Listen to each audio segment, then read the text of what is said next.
It's just past midnight here. The lines are quiet tonight. The city feels like it's holding its breath. And I always think that's when the stories come out. The ones people keep locked away because daylight makes them feel impossible. If you're listening alone, maybe with the lights low, thank you for staying with me.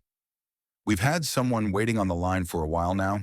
They told my producer they didn't plan to call, not until tonight. They said there's a reason it had to be tonight. All right, I'm going to bring them through.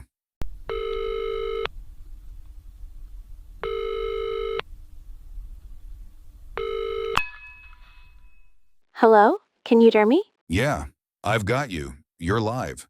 Take your time. What should we call you? You can call me Alex. That's not my real name, but it's close enough. All right, Alex. You said you wanted to explain why you decided to call tonight. I'm listening. I almost hung up 3 times. I've been sitting here with the phone in my hand since before your show even started. The reason I'm calling now is because today I saw something on the news. It was just a short segment. They were talking about tourism in the Chernobyl exclusion zone again. New walking paths, new permits, people smiling in protective suits, taking photos. And it brought everything back. I've never told this story publicly, not once. I've told pieces of it to my wife, but even she doesn't know all of it. I think tonight is the last night I can keep pretending it didn't happen. That sounds heavy. What was it about tonight specifically that pushed you to call? Because the date, today, is the same date I went into the zone. Same day, same month, different year. I didn't realize it until a few hours ago. When I did, I couldn't breathe. My hands started shaking like they are right now. I'm calling because if I don't say it out loud, I'm afraid it's going to follow me for the rest of my life. Okay, you're safe here. Start wherever you need to. Before I get into what happened, I need to explain who I was back then. Otherwise, none of this will make sense. This was in 2009. I was 26 years old. I'm originally from Canada, but at the time I was living in Ukraine, Kiev. I'd moved there for work. I was a junior systems engineer for a European energy contractor.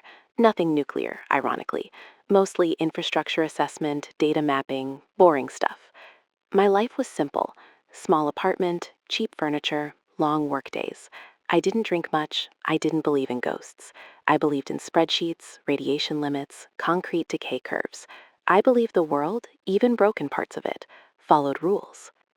That's important because the place I went, it's famous for breaking rules. You're talking about Chernobyl. Yeah, the exclusion zone. Back then, it wasn't the Instagram destination it is now. You needed permits, you needed contacts, and honestly, you needed a certain kind of arrogance. One of my coworkers, a Ukrainian guy named Mikhail, knew I was fascinated by abandoned infrastructure, dead cities. He told me he had a friend who could get us into the zone for a day, unofficially. No tour group, no guide holding a flag, just us, a driver, and a Geiger counter. I hesitated, not because I was scared, because I thought it would be pointless. Empty buildings, radiation warnings, maybe a few wild animals. But I went anyway, because at that point in my life, I thought curiosity was the same thing as courage. So at this point, you weren't expecting anything unusual. No, I was expecting silence. We left early in the morning. The road was cracked and uneven, trees growing too close to the asphalt, like the forest was slowly trying to erase the path. When we passed the checkpoint, the guard barely looked at us, just waved us through. That should have been the first warning. As we drove deeper, the air felt heavier. I know how that sounds, but it wasn't emotional. It was physical, like the pressure before a storm, even though the sky was clear. We stopped near Pripyat, the city. Apartment blocks with windows like empty eye sockets, a Ferris wheel resting in place. I remember thinking it looked like a movie set, too perfect, too staged. We walked around for hours, schools with notebooks still open on desks, toys on the floor, gas masks piled in a corner. I took photos, I joked.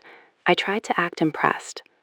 But underneath all of that, there was this feeling that kept growing, like we weren't alone, not watched, just accompanied. Accompanied how? Like walking beside someone you can't see, but you're matching their pace without realizing it.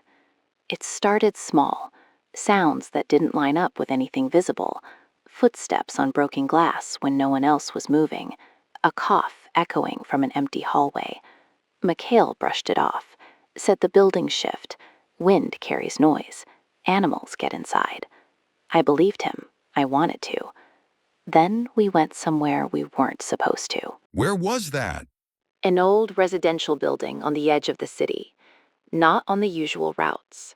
Our driver didn't want to wait, so he dropped us off and said he'd come back in 2 hours. Inside, the stairwell was dark. No graffiti, no signs of tourists, just dust and paling paint. About halfway up, I noticed something strange. The Geiger counter wasn't clicking steadily anymore. It was pulsing, like a heartbeat. Slow, then fast, then slow again. I mentioned it. Mikhail frowned but kept going. On the 4th floor, we found an apartment with the door already open. Already open? Yeah. Inside, everything was intact. Furniture, curtains, a table set for a meal that never happened. But what stood out was the radio. It was sitting on the kitchen counter, old Soviet model, and it was on. Not playing music, not static, just breathing. I know how that sounds, but that's the only word that fits. A slow inhale, a slow exhale, over and over again. Mikhail froze. I'd never seen fear on his face before that moment. I asked him what frequency it was on. He didn't answer. He just whispered, "We need to leave." Did you turn it off? I tried. When I reached for it, the breathing stopped. Completely. The silence was so sudden, my ears rang. Then a voice came through, very faint, like it was coming from underwater. It said my name. Not Alex. My real name, the one I hadn't told anyone there. Mikhail grabbed my arm hard enough to bruise and pulled me toward the door. As we crossed the threshold, I looked back. The radio was off, but the curtains were moving. Not from wind. There was no broken window. They were moving like someone was standing behind them. We ran, down the stairs, out into the daylight. Neither of us spoke until we reached the driver. I tried to laugh it off. I said maybe someone else had been there. Maybe it was a prank. Mikhail didn't laugh. He didn't look at me.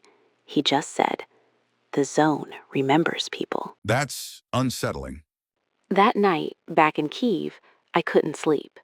Every time I closed my eyes, I heard that breathing again. Slow, patient. Around 3 a.m., my phone buzzed. No number, just a notification. A photo. It was one I hadn't taken. It showed the inside of that apartment, the kitchen, the radio on the counter, and in the reflection of the radio's glass, I was standing behind the photographer. Alex, are you saying... I was alone in my apartment when I got it.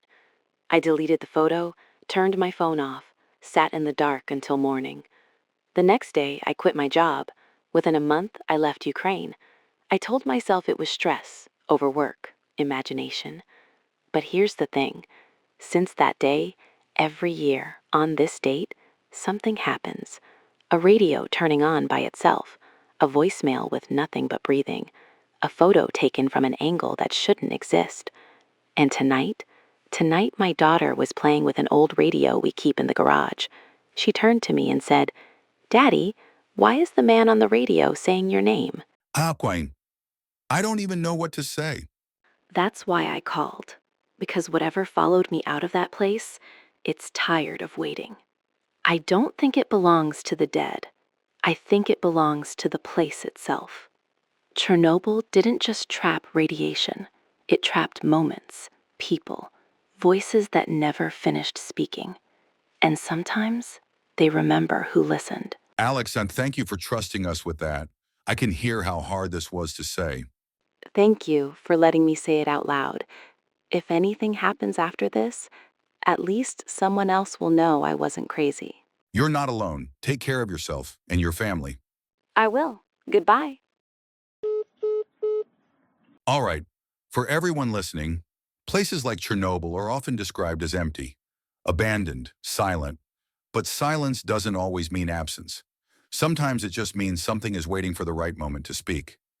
If you hear a radio turn on tonight, maybe don't lean in too close. I'll see you next time. Stay safe.